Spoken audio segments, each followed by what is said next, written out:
ഈ വീഡിയോയിൽ വളരെ നിർണായകമായിട്ടുള്ള ഡെവലപ്മെൻറ്റുകളാണ്. പ്രത്യേകിച്ച് Iran, Israel, America, middle east കോൺഫ്ലിക്റ്റുമായിട്ട് ബന്ധപ്പെട്ട വാർത്തകളാണ് മൊത്തത്തിൽ.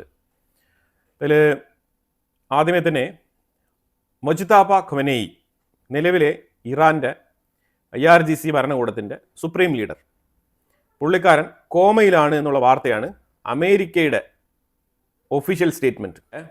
US ഫോഴ്സിൻ്റെ വെരിഫൈഡ് പേജിൽ നിന്നാണ് ഈ വാർത്ത പുറത്തു വന്നിരിക്കുന്നത്. അപ്പോൾ അവർ പറഞ്ഞിരിക്കുന്നത് മുജ്തബ ഖൊമേനി കോമ സ്റ്റേജിലാണ്.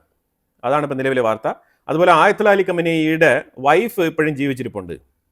അവർക്ക് ചെറിയ പരിക്കുകളാണ്, പക്ഷെ അവർ സർവൈവ്ഡ് ആണ് എന്നുള്ള വാർത്തയാണ് വരുന്നത്. അപ്പോൾ എന്തായാലും ഈ സാഹചര്യത്തിൽ IRGC ബസീജ് സെക്യൂരിറ്റി ടീമുകൾ ഇവരാണ് എല്ലാ സ്ഥലത്തും ഇങ്ങനെ ബൈക്കിൽ കറുത്ത ഡ്രസ്സ് ഇട്ട് ഇങ്ങനെ തെഹ്റാൻ്റെ തെരുവുകളിലൂടെ ഇങ്ങനെ ബൈക്കിൽ സഞ്ചരിക്കുന്നത്. ഇവർ പല വാഹനങ്ങളിൽ ഇവർ സഞ്ചരിക്കാറുണ്ട്, പല കാറ്റഗറി ഉണ്ട് ഇവരിൽ. അപ്പോൾ ഈ ബസീജി ഗ്രൂപ്പിലുള്ള ഈ ഒരു കൂട്ടം ആൾക്കാർ വലിയ ഒരു ലോഡ് നിറയെ ഡ്രോണും, ഈ ഷാഹിദ് ഡ്രോണും, അതേപോലെ ഇവർ വിവിധ മേഖലകളിൽ നിന്നും ഇത് ഡിപ്ലോയ് ചെയ്യാൻ വേണ്ടിയിട്ട് പല സ്ഥലങ്ങളിലായിട്ട് ഇങ്ങനെ മൂവിങ്ങിലാണ് ഇവർ എപ്പോഴും. ഇവരുടെ വാഹനങ്ങൾ എന്ന് പറഞ്ഞാൽ ഇവർ ക്ലോസ്ഡ് ടൈപ്പ് വാഹനങ്ങളിൽ ഇവരെപ്പോഴും മൂവിങ്ങിലാണ്. ഇവർക്ക് തോന്നുന്ന സമയം, ഇവർക്ക് ഇൻസ്ട്രക്ഷൻ കൃത്യമായിട്ട് വരുന്ന സമയം തുരുതര ഡ്രോണുകൾ അയക്കുക എന്നുള്ളതാണ് ഇവരുടെ ജോലി.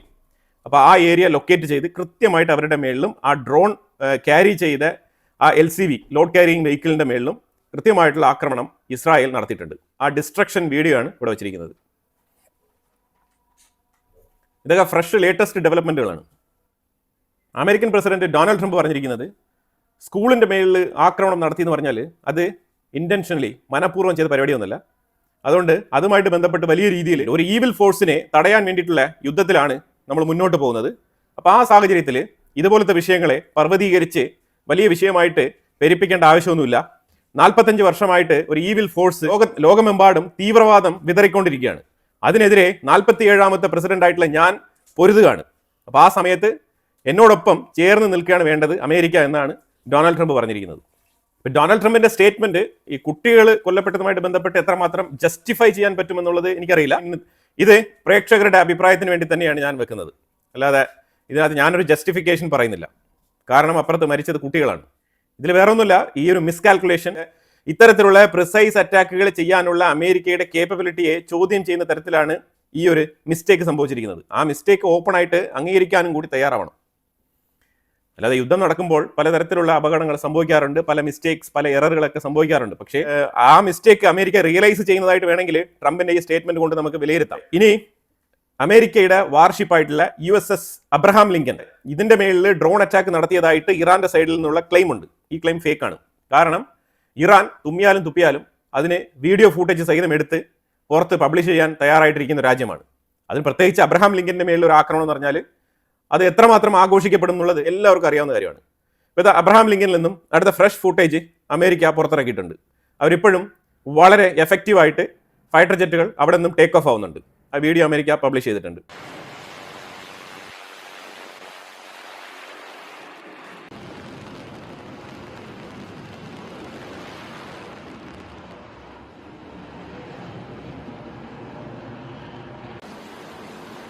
അതുപോലെ തന്നെ USS ജെറാൾഡ്, ആ കപ്പലിന് നേരെ ആക്രമണം ഉണ്ടായതായിട്ട് വീണ്ടും ഇറാൻ ആവർത്തിച്ച് പറയുന്നുണ്ട്. പക്ഷെ അത് ലോണ്ട്രി റൂമിലുണ്ടായ അപകടമാണെന്നാണ് അമേരിക്ക തന്നെ പുറത്തുവിട്ടിരിക്കുന്ന വാർത്ത. ഇനി അമേരിക്ക അപകടങ്ങൾ പുറത്തു വിടുമോ എന്നൊക്കെ ചോദിച്ചു കഴിഞ്ഞാൽ അമേരിക്ക ഒബ്വിയസ്ലി അവർ പുറത്തുവിടും. കാരണം അമേരിക്കയ്ക്ക് അതങ്ങനെ ഒളിച്ചും മറച്ചും വെക്കാൻ പറ്റത്തില്ല. കാരണം പിന്നീട് ഉത്തരം കൊടുക്കേണ്ടി വരും. അപ്പോൾ അത്തരത്തിൽ ഇന്നലെ അമേരിക്കയുടെ ഒരു ഫൈറ്റർ ജെറ്റ് ഇറാഖിന്റെ എയർ സ്പേസിന്റെ മേളിൽ റീഫ്യൂവലിംഗ് ചെയ്തുകൊണ്ടിരുന്ന സമയത്ത് അപകടത്തിൽപ്പെട്ട് തകർന്നു വീഴുകയുണ്ടായി. അപ്പോൾ അതിലുണ്ടായിരുന്ന 6 ക്രൂ മെമ്പേഴ്സ് കൊല്ലപ്പെട്ടിട്ടുണ്ട്. അമേരിക്കൻ സോൾജേഴ്സ് 6 ക്രൂ മെമ്പേഴ്സ് ഈ അപകടത്തിൽ കൊല്ലപ്പെട്ടിട്ടുണ്ട്. അപ്പോൾ ഇത് അമേരിക്കയുടെ സെൻകോം തന്നെയാണ് പബ്ലിഷ് ചെയ്യുന്നത്. അപ്പോൾ തീർച്ചയായിട്ടും അവർക്കുണ്ടാകുന്ന അപകടങ്ങൾ അവരിങ്ങനെ ഹൈഡ് ചെയ്ത് വെക്കാനൊന്നും പറ്റത്തില്ല. കാരണം അവിടെ സുപ്രീം ലീഡർ അല്ല ഉള്ളത്. അപ്പോൾ തീർച്ചയായിട്ടും ഓപ്പോസിറ്റ് പാർട്ടി ഇതിനെ ചോദ്യം ചെയ്യും. ഓപ്പോസിറ്റ് പാർട്ടി മാത്രമല്ല, അവിടെ ഇറാനെ തന്നെ ഇൻഡയറക്റ്റ് ആയിട്ട് അനുകൂലിക്കുന്ന ഒരുപാട് സംഘടനകൾ അമേരിക്കയുടെ ഉള്ളിൽ തന്നെയുണ്ട്. ഇറാൻ അനുകൂലികൾ, സോറാൻ മംദാനിയൊക്കെ തീർച്ചയായിട്ടും ഇതിനെ ചോദ്യം ചെയ്യും. മൊസാദിൻ്റെ ഒരു സ്റ്റേറ്റ്മെന്റ് എന്ന് പറഞ്ഞാൽ ഖത്തറും ഇറാനും കൂടി ഇൻഡയറക്റ്റ് ആയിട്ട് സംസാരിച്ചിട്ട് അവർ തമ്മിൽ ഒരു ധാരണ ഉണ്ടാക്കിയിട്ടാണ് ഖത്തർ ഗ്യാസ് ഡിസ്ട്രിബ്യൂഷൻ ചെയ്യുന്നത് നിർത്തിവെച്ചതായിട്ടുള്ള ഒരു വാർത്ത ഇസ്രായേലിന്റെ സൈഡിൽ നിന്ന് വരുന്നുണ്ട്. ഇത് എത്രമാത്രം സത്യസന്ധമായ വാർത്തയാണെന്ന് എനിക്കറിയത്തില്ല. ഈ വാർത്ത ഈ പബ്ലിഷായി വന്നതുകൊണ്ട് മാത്രം ഞാൻ ഇവിടെ പറയുന്നതാണ്. കാരണം ഖത്തറിന്റെ മേളിലും ഇറാൻ ആക്രമണങ്ങൾ നടത്തിയിട്ടുണ്ട്. അപ്പോൾ ആ സാഹചര്യത്തിൽ ഈ വാർത്തയുമായിട്ട് ജസ്റ്റിഫൈ ചെയ്യാൻ കുറച്ച് ബുദ്ധിമുട്ടുണ്ട്. പക്ഷേ ഇതിൻ്റെ ഫർദർ ആയിട്ടുള്ള ഡീറ്റെയിൽസ് പ്രൂഫ് ഞാൻ തിരഞ്ഞുകൊണ്ടിരിക്കുകയാണ്. പക്ഷേ ഒരു കാര്യം കൂടി നമ്മൾ നോക്കേണ്ടതുണ്ട്. ഖത്തറിലേക്ക് വന്ന ആക്രമണങ്ങളുടെ ഖത്തറിലേക്ക് അയച്ച മിസൈലുകളുടെയും ഡ്രോണുകളുടെയും എണ്ണം പരിശോധിച്ച് കഴിഞ്ഞാൽ കമ്പാരിറ്റീവ്ലി വളരെ കുറവാണ്. അപ്പോൾ അതുകൊണ്ട് നമുക്ക് ഇസ്രായേലിന്റെ ഒരു സ്റ്റേറ്റ്മെന്റിനെ പൂർണ്ണമായിട്ട് തള്ളിക്കളയാൻ പറ്റില്ല. ഖത്തർ മനഃപൂർവ്വം ഗ്യാസ് സപ്ലൈ നിർത്തിവെച്ചതായിട്ടുള്ള വാർത്ത നമുക്ക് അങ്ങനെ എളുപ്പത്തിൽ തള്ളിക്കളയാൻ കഴിയുന്ന ഒന്നല്ല. ആരോപണം ഇങ്ങനെ തന്നെ നിലനിൽക്കുന്നുണ്ട്. അടുത്തത്, ലെബനന്റെ ഉള്ളിൽ ഇസ്രായേൽ 10 ലക്ഷം ജനങ്ങളെ ഒഴിപ്പിച്ചു എന്നുള്ള ഒരു വാർത്ത ഞാൻ ഇതിനു മുമ്പ് അപ്ഡേറ്റ് ചെയ്തിട്ടുണ്ടായിരുന്നു. ഈ 10 ലക്ഷം ആൾക്കാരെ എങ്ങനെയാണ് ഒഴിപ്പിക്കുന്നതെന്ന് ചോദിച്ചു കഴിഞ്ഞാൽ, ഇസ്രായേൽ ഇങ്ങനെ ലീഫ്ലെറ്റ് വിതറും. ഈ ലീഫ്ലെറ്റ് വിതറുന്ന വീഡിയോ ആണ് ഞാൻ ഇതിനകത്ത് വെച്ചിരിക്കുന്നത്. ഇത്തരത്തിൽ ഇന്നലെ ലെബനന്റെ ഉള്ളിൽ ഇസ്രായേൽ ഗ്രൗണ്ട് ഫോഴ്സ് എഫക്റ്റീവായിട്ട് അവിടെ മൂവ് ചെയ്യുന്നുണ്ട്. അതിലുപരിയായിട്ട് ഹെസ്ബുള്ള ടീമുകളെ ഐസൊലേറ്റ് ചെയ്യാൻ വേണ്ടിയിട്ട് തൊട്ടടുത്തുള്ള പല ബ്രിഡ്ജുകളും, അതായത് ബ്രിഡ്ജസ് എന്ന് പറഞ്ഞു കഴിഞ്ഞാൽ ലിറ്റാനി റിവറിൽ ബ്രിഡ്ജ് ഉണ്ട്, അതേപോലെ മറ്റു പല റിവറുകളിലും ബ്രിഡ്ജ് ഉണ്ട്. ഈ ബ്രിഡ്ജ് ത്രൂ ആണ് ഇവർ ഏറ്റവും കൂടുതൽ മൂവ് ചെയ്യുന്നത്. അപ്പോൾ ഹെസ്ബുള്ളയുടെ മൂവിങ്ങിനെ റെസ്ട്രിക്ട് ചെയ്യാൻ വേണ്ടിയിട്ട് ഈ പാലങ്ങളൊക്കെ ഇസ്രായേൽ അടിച്ച് തകർക്കാണ്. അപ്പോൾ ഇതിനെ തുടർന്ന് ഈ പാലങ്ങൾ അടിച്ച് തകർത്ത് കഴിഞ്ഞാൽ ഈ ഇസ്രായേലിന്റെ ട്രൂപ്പിനും അങ്ങോട്ട് പോകേണ്ടതുണ്ട്. ഇവർ ഈ ടാങ്കും കാര്യങ്ങളൊക്കെ ആയിട്ട് അങ്ങോട്ട് മൂവ് ചെയ്ത് പോകേണ്ടതുണ്ട്. പക്ഷേ ആ സാഹചര്യത്തിൽ തന്നെ ഇനഫ് ക്വാണ്ടിറ്റിയിലുള്ള ടാങ്കുകൾ അപ്പുറത്ത് മൂവ് ചെയ്തിട്ടാണ് ഈ ആക്രമണങ്ങൾ ഇസ്രായേൽ നടത്തിയിരിക്കുന്നത്. കാരണം ഗാസയിൽ ഇതേപോലത്തെ ഒഴിപ്പിക്കലൊക്കെ ഇസ്രായേൽ ഇതിന് മുമ്പ് നടത്തിയിട്ടുണ്ട്. ഇത്തരത്തിൽ ലീഫ്ലെറ്റ് കൊടുത്ത് 30 മിനിറ്റ്സ് ആണ് മാക്സിമം ടൈം ലൈൻ കൊടുത്തിരുന്നത്. എന്നാൽ ഇമീഡിയറ്റ് ആയിട്ട് 30 മിനിറ്റ്സ് കഴിഞ്ഞ ഉടനെ ആക്രമണം നടത്തിയില്ല. അത് കഴിഞ്ഞ് മണിക്കൂറുകളോളം സമയം കൊടുത്തിട്ടാണ് ഇസ്രായേൽ അവിടെ അറ്റാക്ക് നടത്തിയത്. താറുമാറായിട്ടുള്ള അറ്റാക്കാണ്. ലെബനൻ എന്നല്ല, ഹെസ്ബുള്ള ചരിത്രത്തിൽ ചിന്തിച്ചു നോക്കാൻ പറ്റാത്ത രീതിയിലുള്ള അറ്റാക്ക്, ഒരു രക്ഷയില്ലാത്ത ആക്രമണങ്ങളാണ്. സകലതും തൂത്തുപറക്കി കളഞ്ഞിട്ടുണ്ട്.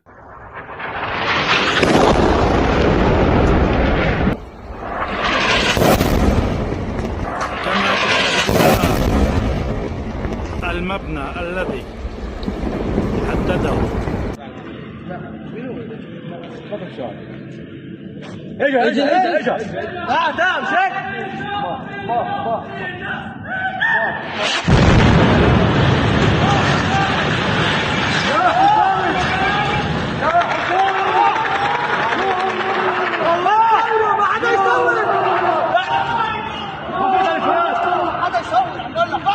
ഈ ലൊക്കേഷൻ ആണെന്നുണ്ടെങ്കിൽ ബിന്ദ് ജബ്ലി എന്ന് പറഞ്ഞൊരു ഏരിയയാണ്. ഈ ബിന്ദ് ജബ്ലി ഏരിയയിലാണ് ഈ അറ്റാക്ക്. ഇത് ഹെസ്ബുള്ളയുടെ താവളമാണ്.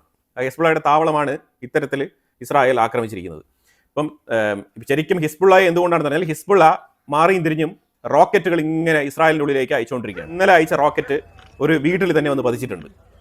ഇതിനു മുമ്പാണെങ്കിൽ സാറ്റലൈറ്റ് കമ്മ്യൂണിക്കേഷൻ യൂണിറ്റ് തകർത്തിട്ടുണ്ടായിരുന്നു. ഹിസ്ബുള്ളയുടെ റോക്കറ്റുകൾ 1ഉം 2ഉം പല ഭാഗങ്ങളിലായിട്ട് പതിക്കുന്നുണ്ട്. അതിൽ അപകടങ്ങൾ ഉണ്ടാകുന്നു ചോദിച്ചാൽ യെസ്, അപകടങ്ങൾ ഉണ്ടാകുന്നുണ്ട്. ഇസ്രായേലിൻ്റെ ഉള്ളിൽ 2 പേര് കൂടി കൊല്ലപ്പെട്ടിട്ടുണ്ട്, സിവിലിയൻസ് ആണ്. അപ്പോൾ മൊത്തത്തിൽ ഇസ്രായേലിൻ്റെ ഉള്ളിലുള്ള ഡെത്ത് ടോൾ എന്ന് പറഞ്ഞാൽ ഏതാണ്ട് 15 ഉയർന്നിട്ടുണ്ട്. അതുപോലെ 2000-ലധികം ആൾക്കാർ ഹോസ്പിറ്റലൈസ്ഡുമാണ്. ഇറാന്റെ ഉള്ളിലാണെങ്കിൽ 1348 പേര് ഇതുവരെ ഇസ്രായേലിന്റെയും അമേരിക്കയുടെയും ആക്രമണത്തിൽ കൊല്ലപ്പെട്ടിട്ടുണ്ട് എന്നാണ് വാർത്തകൾ വരുന്നത്. ഇത് കഴിഞ്ഞാൽ ഗാസയ്ക്കുള്ളിൽ ഹമാസ് വീണ്ടും മാളത്തിൽ നിന്നും പുറത്തിറങ്ങിയിട്ടുണ്ട്. മാളത്തിൽ നിന്നും പുറത്തിറങ്ങി ആയുധങ്ങളൊക്കെ പ്രദർശിപ്പിച്ചുകൊണ്ട് വാഹനങ്ങളിൽ കയറി ചലിക്കുകയാണ്. ഗാസയിലുടനീളം ചെറിയ സ്ട്രിപ്പാണ്. ആ ചെറിയ സ്ട്രിപ്പിൽ അങ്ങോട്ടും ഇങ്ങോട്ടും പിക്കപ്പ് ട്രക്കുകളിൽ കയറി റോന്തു ചുറ്റുകയാണ്. അതാണ് ഇപ്പോൾ അവിടെ നടന്നുകൊണ്ടിരിക്കുന്നത്. ഇത് ഇസ്രായേൽ നോട്ട് ചെയ്യുന്നുണ്ട്. ഇസ്രായേൽ ഇപ്പം ലെബനന്റെ സൈഡിലും ഇറാന്റെ മേളിലും എൻഗേജ്ഡ് ആയതുകൊണ്ട് തന്നെ ഗാസയെ ഇഗ്നോർ ചെയ്യും എന്നാണ് അവരുടെ ധാരണയെങ്കിൽ അത് അവരുടെ തെറ്റിദ്ധാരണ മാത്രമാണ്. കാരണം ഇസ്രായേൽ 8 ഫ്രണ്ട് വാർ നടത്താൻ കപ്പാസിറ്റിയുള്ള ഒരു ചെറിയ രാജ്യമാണ്. അവർക്ക് 3 ഫ്രണ്ട് വാർ നടത്താൻ യാതൊരു മടിയില്ല. ഇനി ഗാസയ്ക്കുള്ളിലും ഇറാന് പോകുന്ന വഴിക്ക്, ലെബനാനിലേക്ക് പോകുന്ന വഴിക്ക് 2-3 എയർ സ്ട്രൈക്കുകൾ നടത്തിയിട്ട് പോകേണ്ട സാഹചര്യമാണ് ഇപ്പം രൂപപ്പെടുന്നത്. അമേരിക്ക വിജയകരമായിട്ട് ലൂക്കാസ് ഡ്രോൺ പരീക്ഷണം നടത്തിയിട്ടുണ്ട്. വിജയകരമായി തന്നെ പരീക്ഷിച്ചിട്ടുണ്ട്. ഇറാന്റെ ഉള്ളിൽ തന്നെ ഒരു സ്ഥലത്ത് കൃത്യമായിട്ട് ആക്രമണം നടത്തി വീഡിയോ ഫൂട്ടേജ് സഹിതം പുറത്തിറക്കിയിട്ടുണ്ട്. ശരിക്കും പറഞ്ഞാൽ അമേരിക്കയ്ക്ക് ഉണ്ടായ ഒരു പിഴവാണ് ഈ ഇത്രത്തോളം ഷാഹിദ് ഡ്രോണുമായിട്ട് ബന്ധപ്പെട്ട വിഷയം സീരിയസ് ആണെന്നുള്ളത് ഉക്രൈൻ പലതവണ ആവർത്തിച്ച് പറഞ്ഞിട്ടും അമേരിക്ക അത് കേൾക്കാൻ കൂട്ടാക്കിയില്ല. ഇപ്പൊ ശരിക്കും റിയാലിറ്റി അമേരിക്കയ്ക്ക് മനസ്സിലായി. അപ്പൊ അതുകൊണ്ടാണ് നക്കാപ്പിച്ച പൈസയ്ക്ക് ഉണ്ടാക്കുന്ന ഡ്രോൺ, ഷാഹിദ് ഡ്രോണിനെ മില്യൺ കണക്കിൽ വില പിടിപ്പുള്ള മിസൈൽ കൊണ്ട് ഇന്റർസെപ്റ്റ് ചെയ്യേണ്ട ഒരു സാഹചര്യം, അതുകൊണ്ടുണ്ടാകുന്ന നഷ്ടം, ഇതൊക്കെ കണക്കിലെടുത്ത് ലൂക്കാസ് ഡ്രോണിന്റെ പരീക്ഷണം വിജയകരമായിട്ട് പൂർത്തീകരിച്ചിരിക്കുകയാണ്.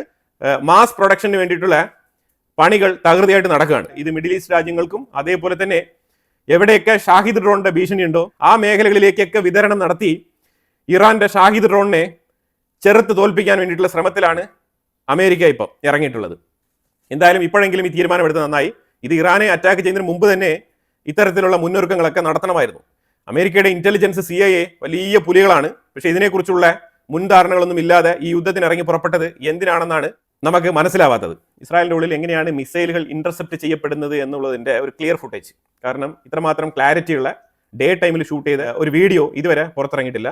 എങ്ങനെയാണ് ഇന്റർസെപ്ഷൻ നടക്കുന്നത് എന്ന് മനസ്സിലാകണമെന്നുണ്ടെങ്കിൽ ഈ വീഡിയോ ഒന്ന് കണ്ടാൽ മതി.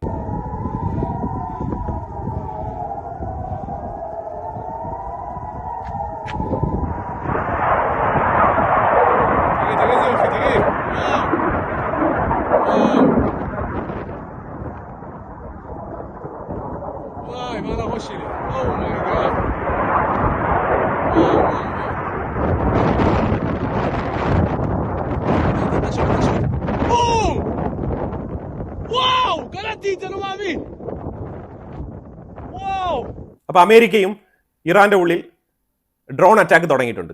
ശക്തമായ രീതിയിലുള്ള ഡ്രോൺ അറ്റാക്കുകൾ നടത്താനാണ് തീരുമാനിച്ചിരിക്കുന്നത്. അതായത് കൂടുതൽ വിലപിടിപ്പുള്ള സാധനങ്ങൾ വേണ്ട, $1000 വില വരുന്ന ഡ്രോൺ മതി. അപ്പൊ അത്തരത്തിൽ ചീപ്പ് ആൻഡ് ബെസ്റ്റ് ആയിട്ടുള്ള യുദ്ധം നടത്താൻ വേണ്ടിയിട്ട് അമേരിക്ക ഇറങ്ങി തിരിച്ചിരിക്കുകയാണ്. ഇപ്പോൾ തിരിച്ചറിവ് അതാണ്. ഹിസ്ബുള്ളയുടെ ആക്രമണത്തിൽ ഇസ്രായേലിന്റെ ഉള്ളിൽ നിരവധി പേർക്ക് പരിക്കേറ്റിട്ടുണ്ട്, അങ്ങനത്തെ വാർത്ത വരുന്നുണ്ട്. അതുപോലെ ഇസ്രായേലിന്റെ ബീർഷിബ എന്ന് പറയുന്ന സ്ഥലത്ത് ഇറാന്റെ മിസൈൽ പതിച്ചതായിട്ട് ഇറാന്റെ സൈഡിൽ നിന്ന് ക്ലെയിം ഉണ്ട്. പക്ഷേ ഇസ്രായേലിന്റെ സൈഡിൽ നിന്ന് ഇതുമായിട്ട് ബന്ധപ്പെട്ട് ക്ലെയിം ഒന്നുമില്ല.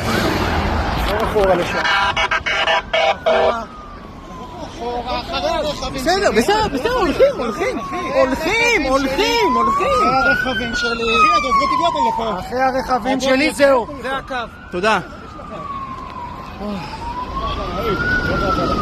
הוא אמר לנו טוב. אנחנו זריזים. לא תחזור, תפר עליך. לא עוברים.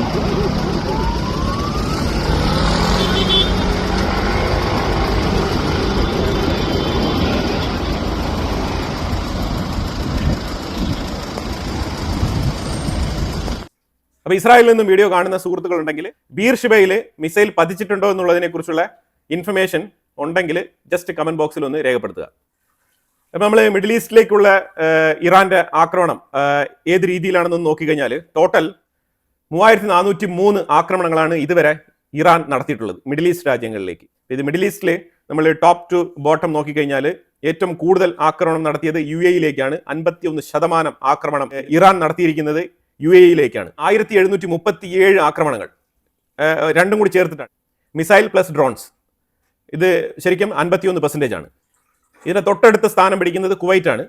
332 ആക്രമണങ്ങൾ, ഏതാണ്ട് 9.8%. ഇസ്രായേലിൽ 330 ആക്രമണങ്ങൾ. നോക്കൂ, ഇസ്രായേലിൽ വരെ UAE-യേക്കാളും കുറവാണ് ആക്രമണം. ഇസ്രായേലിൽ 330 നടത്തിയിരിക്കുന്നത്, ഏതാണ്ട് 9.7%. കുവൈറ്റിനും താഴെയാണ് ഇസ്രായേൽ കിടക്കുന്നത്. ഒമാനിലേക്ക് 297 ആക്രമണങ്ങൾ, 8.7% ആണ്. ഈ ആക്രമണങ്ങൾ എന്ന് പറഞ്ഞാൽ ഇത് അറ്റംപ്റ്റ് ടു അറ്റാക്ക് ആണ് കേട്ടോ. അതായത് അവരുടെ ആക്രമണ ശ്രമം മെജോറിറ്റി എല്ലാം തന്നെ ഇന്റർസെപ്റ്റ് ചെയ്യപ്പെട്ടിട്ടുണ്ട്. അവർ അറ്റാക്ക് ചെയ്യാൻ ശ്രമിച്ചതാണ് നമ്മൾ ആക്രമണം എന്ന് പറയുന്നത്. ബഹ്റൈനിലേക്ക് 273 പ്രാവശ്യം ആക്രമണം നടത്തിയിട്ടുണ്ട്, അത് ഏതാണ്ട് 8%. ഖത്തറിലേക്ക് 164 പ്രാവശ്യം ആക്രമണം നടത്തിയിട്ടുണ്ട്, അത് 4.8%. ജോർദാനിലേക്ക് 119 തവണ ആക്രമണം നടത്തിയിട്ടുണ്ട്, അത് ഏതാണ്ട് 3.5% ആണ്. സൗദി അറേബ്യയിലേക്ക് 86 പ്രാവശ്യം ആക്രമണം നടത്തിയിട്ടുണ്ട്, അത് 2.5%. അത്രയേ ഉള്ളൂ. അപ്പം ഇതാണ് ആക്രമണത്തിന്റെ ഒരു റേഷ്യോ. ടോട്ടൽ 3403 ആക്രമണങ്ങൾ. അതിൽ അവരുപയോഗിച്ചത് 1209 ബാലിസ്റ്റിക് മിസൈലുകൾ ഉപയോഗിച്ചിട്ടുണ്ട്, 2194 ഡ്രോണുകൾ അവർ ഉപയോഗിച്ചിട്ടുണ്ട്. ഇത് പരമാവധി ഇന്റർസെപ്റ്റ് ചെയ്യപ്പെട്ടിട്ടുണ്ട്. അപ്പോൾ ഇതാണ് നിലവിലെ അപ്ഡേറ്റ്സ്. ഇതിനെക്കുറിച്ചുള്ള അഭിപ്രായങ്ങൾ കമന്റ് ബോക്സിൽ രേഖപ്പെടുത്തുക. കൂടുതൽ വാർത്തകളുമായിട്ട് അടുത്ത വീഡിയോയിൽ വരാം. Thank you so much.